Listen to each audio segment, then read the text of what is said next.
Snake gang కేసులో దోషులకు శిక్ష ఖరారైంది. ముఠాలోని 7 సభ్యులకు రంగారెడ్డి జిల్లా న్యాయస్థానం కఠిన యావజ్జీవ కారాగార శిక్ష విధించింది. 8వ వ్యక్తికి 20 నెలల కారాగార శిక్ష ఖరారు చేసింది. 37 మంది యువతులను బెదిరించి దోపిడీ చేసినట్లు నిర్ధారించిన న్యాయస్థానం మహిళలపై నేరాలను ఉపేక్షించబోమని స్పష్టం చేసింది.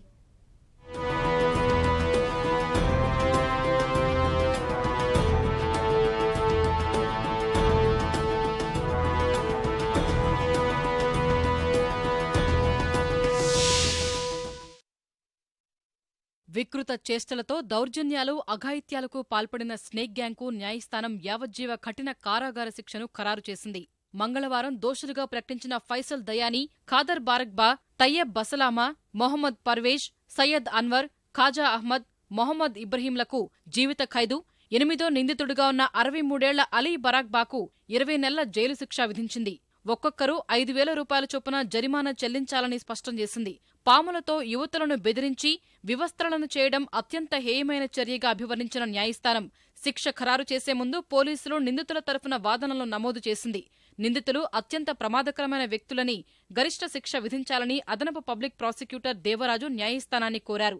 తమ కుటుంబాలు కష్టాల్లో ఉన్నాయని, వాటిని పరిగణనలోకి తీసుకుని తమకు శిక్షలు విధించాలని నిందితులు వేడుకున్నారు.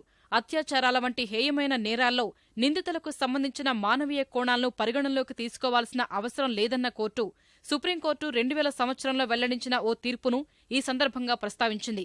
మహిళలపై నేరాలను క్షమించటానికి వీల్లేదని స్పష్టం చేసిన న్యాయస్థానం గరిష్ట శిక్షను విధిస్తున్నట్లు ప్రకటించింది.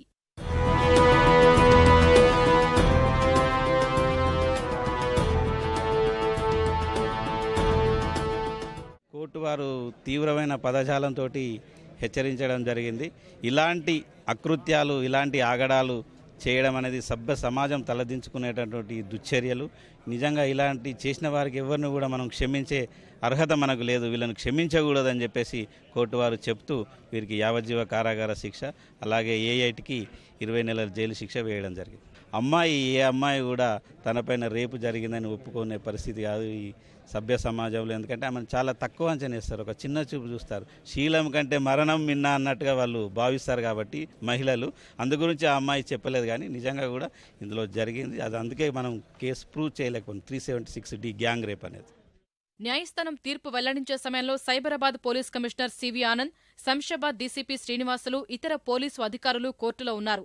స్నేక్ గ్యాంగ్ సభ్యులకు జీవిత ఖైదు శిక్ష పడటం న్యాయ వ్యవస్థ సాధించిన విజయంగా Cyberabad police commissioner CV Anand అభివర్ణించారు. రాజధానిలో భూకబ్జాలు, అత్యాచారాలకు పాల్పడే రౌడీ ముఠాలకు ఓ హెచ్చరిక లాంటిదని వ్యాఖ్యానించారు. తాజా తీర్పు మహిళల భద్రతకు మరిన్ని చర్యలు తీసుకునేందుకు దోహదపడుతుందని పేర్కొన్నారు. బాధితురాలు సాక్ష్యం చెప్పకపోవడంతో సామూహిక అత్యాచారం అభియోగాలు వీగిపోయాయని తెలిపిన సివి ఆనంద్ ఈ అంశంపై అప్పీలుకు వెళ్లేందుకు న్యాయ సలహా తీసుకుంటామని స్పష్టం చేశారు.